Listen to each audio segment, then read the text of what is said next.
मैं Sushil Mittal Agrasen public school से। आज हम फंडामेंटल ऑफ पार्टनरशिप फर्म में guarantee of profit to a partner इसके बारे में डिस्कस करेंगे।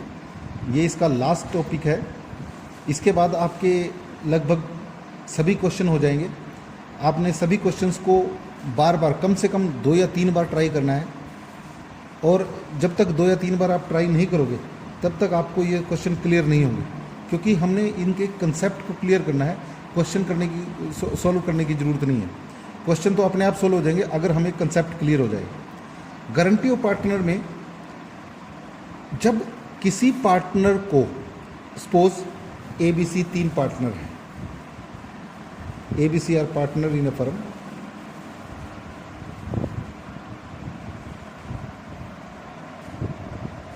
इनमें से किसी एक को गारंटी दी जाती है। Suppose C was guaranteed that his share should not be less than ₹10,000। यानी यहाँ पे C को गारंटी दी गई भाई उसका प्रॉफिट का शेयर कभी भी 10,000 रुपये से कम उसको नहीं मिलेगा। अगर ज़्यादा है तो उसमें कोई प्रॉब्लम, ज़्यादा जितना है वो उसको मिलेगा। अगर 10,000 से कम होगा तो उस प्रॉफिट को जो है कंपनसेट किया जाएगा। अब ये जो कंपनसेशन है, ये कंपनसेशन डिपेंड करती है फर्म के ऊपर। अब कई बार ये जो कंपनसेशन है, इसमें ये जो डेफिशिएंसी, इस डेफिशिएंसी को या तो इंडिविजुअल पार्टनर गारंटी देता है। Suppose A had guaranteed that C share should not be less than ₹10,000। इसका मतलब क्या है भाई, अगर उसका शेयर 10,000 रुपये से कम हुआ, सपोज उसका प्रॉफिट का शेयर 8,000 रुपीज़ आता है, तो जो 2,000 रुपये की डेफिशिएंसी है, अब मिलना चाहिए उसको 10,000, क्योंकि उसको फर्म ने, पार्टनर ने गारंटी दे रखी है, पर उसको जो है प्रॉफिट शेयर 8,000 मिला। तो ये 2,000 रुपये की जो गारंटी मिली है, ये A के प्रॉफिट के शेयर में से लेस कर दिया जाएगा। एक तो होता है individual guaranteed by the partner, दूसरा है बाय द फर्म। अब अगर क्वेश्चन स्टेटमेंट के अंदर कुछ भी नहीं लिखा हुआ था तो ये अंडरस्टूड है कि उसके जो प्रॉफिट का शेयर है वो फर्म के जो रिमेनिंग पार्टनर्स हैं, जैसे ABC पार्टनर्स थे, उनमें से C को गारंटी देगी तो रिमेनिंग पार्टनर A और B बचे। अब ये जो गारंटी है A और B देंगे। सपोज इनकी प्रॉफिट शेयरिंग रेशो 3:2:1 है या 2:2:1, को किसी भी रेशो में है, तो हम क्या करेंगे, जो ये डेफिशिएंसी है, ये डेफिशिएंसी 3:2 की रेशो में कवर की जाएगी। इन A और B के प्रॉफिट्स के शेयर में से घटा दी जाएगी और C के प्रॉफिट्स में से C के शेयर में ये जोड़ दी जाएगी। मैं अभी एग्जांपल से आपको क्लियर करने की कोशिश करता हूँ किस तरीके से ये क्लियर होगा। एक होता है इंडिविजुअल, यानी किसी एक पार्टनर ने गारंटी दी, चाहे वो A दे, इंडिविजुअल A दे, भाई मैं दूंगा, भाई अगर आपके प्रॉफिट में 10,000 रुपये से कम हुआ तो जो डेफिशिएंसी होगी वो मैं कवर करूंगा। या फर्म के द्वारा भी जो डेफिशिएंसी 2,000 की है वो A और B 3:2 की रेशो में इनके कैपिटल में से, इनके प्रॉफिट के शेयर में से लेस कर दी जाएगी और इसके शेयर में प्रॉफिट के शेयर में जोड़ दी जाएगी। या फिर तीसरा इसमें आता है इन ए स्पेसिफिक रेशो, यानी the firm had guaranteed that C share should not be less than ₹10,000। If there is any deficiency, that deficiency will be borne by A and B in the ratio 2:1, 3:2। मतलब किसी भी एक specific ratio दे देता है, उस ratio में वो beer करेंगे। तो क्या करेंगे, जो वो डेफिशिएंसी है वो उस स्पेसिफिक रेशो जो दी हुई है, उस स्पेसिफिक रेशो में डिवाइड करके उनके प्रॉफिट के शेयर में से लेस कर दी जाएगी, और जितना जितना लेस किया उन दोनों को जो है C के शेयर में जो है जोड़ दिया जाएगा। इस तरीके से उसको जो पार्टनर है उसको गारंटी दी जाती है। अब देखिए, suppose ABC are partner sharing profit and loss in the ratio 3:2:1। अब ये एग्जांपल देखिए, Aman, Babita and Suresh are partner in a firm, their profit sharing ratio is 2:2:1। 2:2:1 की रेशो में प्रॉफिट शेयर कर रहे। सुरेश यानी ये Suresh is guaranteed a minimum amount of 10,000 as share of profit every year, कहता हर साल उसको कम से कम 10,000 रुपये का प्रॉफिट मिलेगा। Any deficiency arising on that account shall be met by Babita. यहाँ पे देखिए इंडिविजुअल पार्टनर ने गारंटी दी है, सिर्फ बबीता ने गारंटी दी है भी अगर आपके प्रॉफिट में से कुछ शेयर गलत कम होगा तो उसको बबीता के प्रॉफिट के शेयर में से कम किया जाएगा और आपको जो है वो उसमें से निकाल के आपको जो है दे दिया जाएगा। यहाँ पे ये पार्टनर दोनों तरीके से हम करने की कोशिश करेंगे। अब देखिए सपोज ये प्रॉफिट जो है वो 40,000 हुआ, 40,000 का जो प्रॉफिट है उसको डिस्ट्रीब्यूट कीजिए 2:1 की रेशो में, 2/5 ये आ गया शेयर अमन का, फिर बबीता और उसके बाद सुरेश। अब अमन का बबीता का आ गया 2/5 और सुरेश का आ गया 1/5।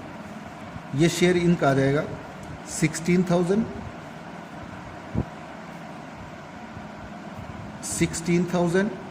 और इसका आ गया 8,000। अब यहाँ पे देखिए सुरेश को 10,000 रुपये की गारंटी मिली है, जबकि उसके शेयर में जो प्रॉफिट है वो 8,000 का प्रॉफिट आ रहा है। अब ये जो इसको 2,000 रुपये और मिलने चाहिए, पर यहाँ पे गारंटी बबीता ने दी है, तो क्या करेंगे इसके शेयर में से 2,000 रुपये लेस कर लेंगे और इसके शेयर में 2,000 रुपये जोड़ देंगे। यानी जो एक्चुअल में प्रॉफिट शेयर आएगा अमन का 16,000 क्योंकि इसने कोई गारंटी नहीं दी, बबीता का देखो 16,000 था, 2,000 का गारंटी इसने उसको दिया था, तो इसका शेयर जो है 14,000 आ जाएगा और सुरेश का जो है 10,000 आ जाएगा।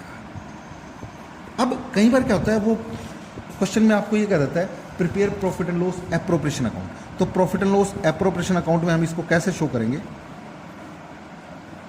Profit and loss appropriation account by profit and loss account 40,000 और इधर कर देंगे 2 डिविजिबल प्रॉफिट। इसको हम अमन, बबीता और सुरेश। अब यहाँ पे इसके खाते में 16,000 हमने वर्किंग नोट में बनाया, इसके खाते में 14,000 और इसके खाते में 10,000, ये टोटल 40,000 हमने जो है इस तरीके से डिस्ट्रीब्यूट कर दिया। इस तरीके से आपने जो है ये गारंटी जो है इसकी वो पे करनी है, इस तरीके से इसको जो है शेयर करनी है।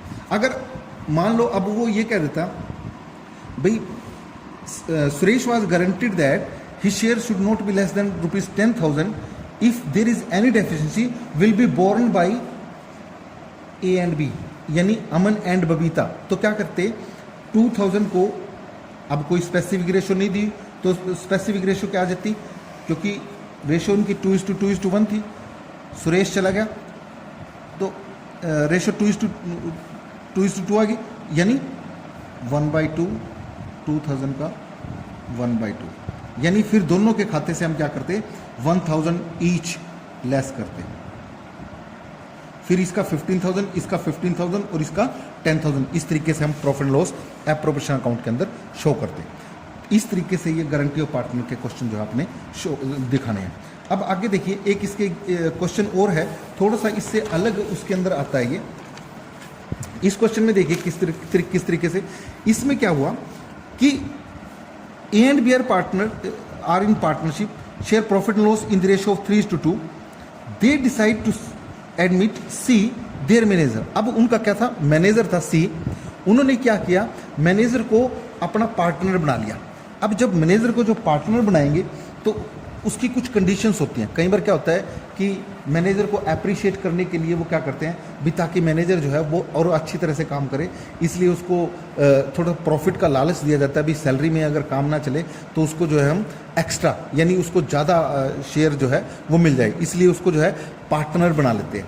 तो उसके अंदर हम उसका डिस्ट्रीब्यूशन कैसे करते हैं, their manager as a partner with effect from 1 April 2016, यानी 2016 से उसको जो है एज ए पार्टनर माना जाएगा।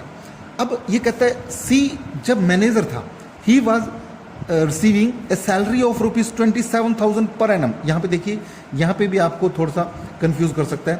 वो ये कह सकता है 27,000 पर एनम, 27,000 पर मंथ, 27,000 पर क्वार्टर। वो किस तरीके से हमने पूरे साल की सैलरी जो है वहाँ कैलकुलेट करनी है। यहाँ पे आपको पूरे साल की सैलरी जो है ऑलरेडी दी हुई है।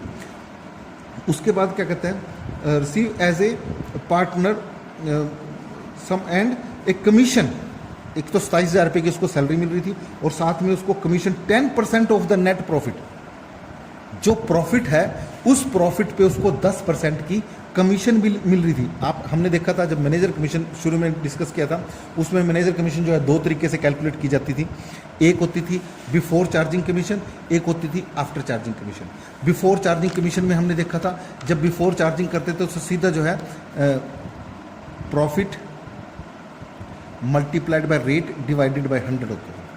और अगर जब after charging salary and commission आती थी तो हम क्या करते थे, profit multiplied by rate divided by 100 plus rate. इस तरीके से यहाँ पे जो कमीशन दी हुई है वो charging after charging such salary and commission है।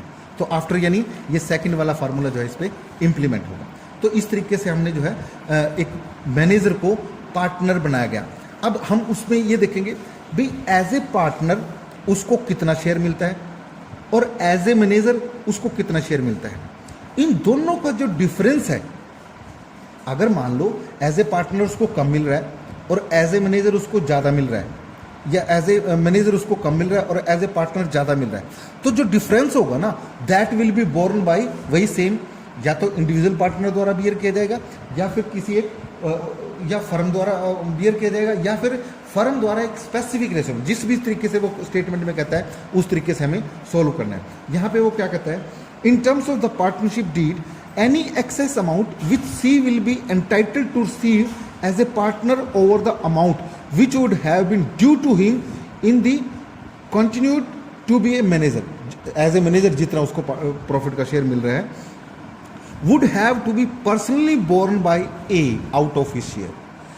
यहाँ पे इंडिविजुअल गारंटी दी गई है, यानी जितना भी उसका डिफरेंस होगा एज ए मैनेजर और एज ए पार्टनर शेयर, जो डिफरेंस होगा that will be borne by A, उसमें से कैलकुलेट किया जाएगा। तो उसमें और ये कहता है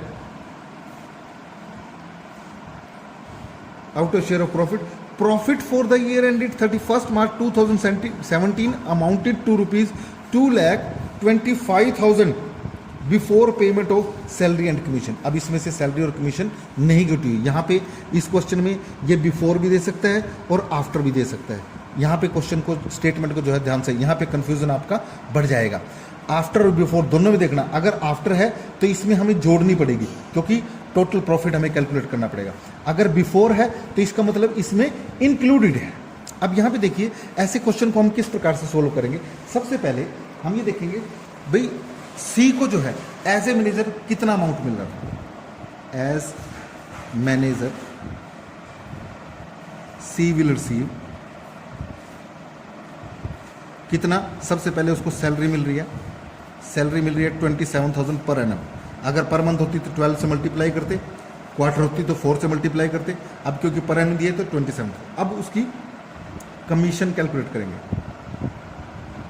अब ये कमीशन जो दी गई है, ये कमीशन दी गई after charging such salary and commission.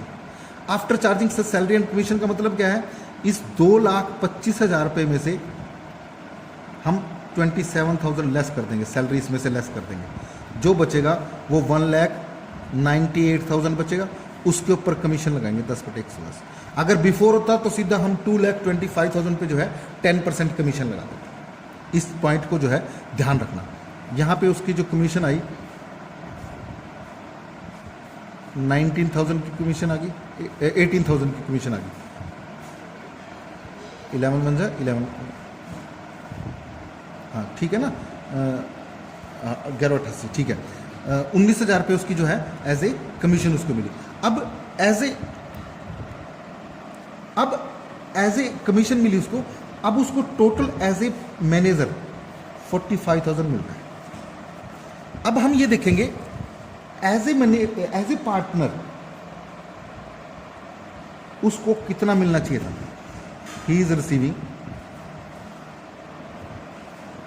उसको कितना मिलना चाहिए था। अब ये देखेंगे क्योंकि जब वो पार्टनर बन जाएगा तो ना तो फर्म को सैलरी देने की ज़रूरत है, ना ही फर्म को कमीशन देने की ज़रूरत है। तो सारा जो टोटल डिविजिबल प्रॉफिट हो जाएगा वो 2,25,000 आ जाएगा। 2,25,000 पे सीधा उसका शेयर, वो कितने शेयर के लिए एडमिट किया गया? 1/4 शेयर,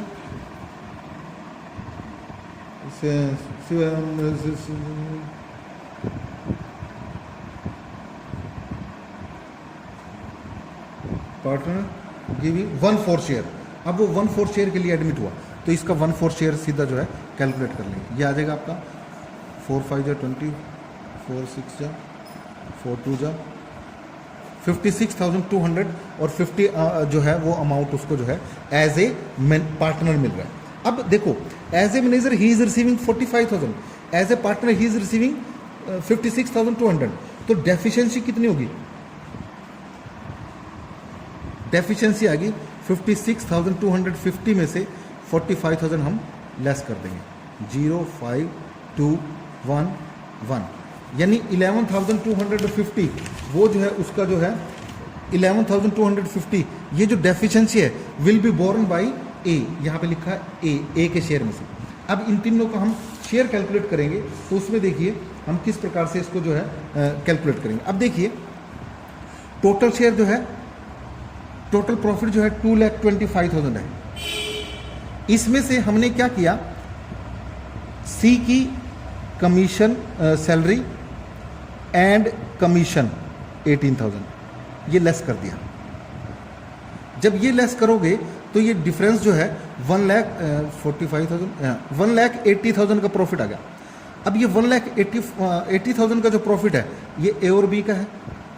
ए का शेयर कितना आएगा? अब प्रॉफिट शेयरिंग रेशो उनकी जो थी 5:2, उनकी प्रॉफिट शेयरिंग रेशो जो थी वो 3:2 थी।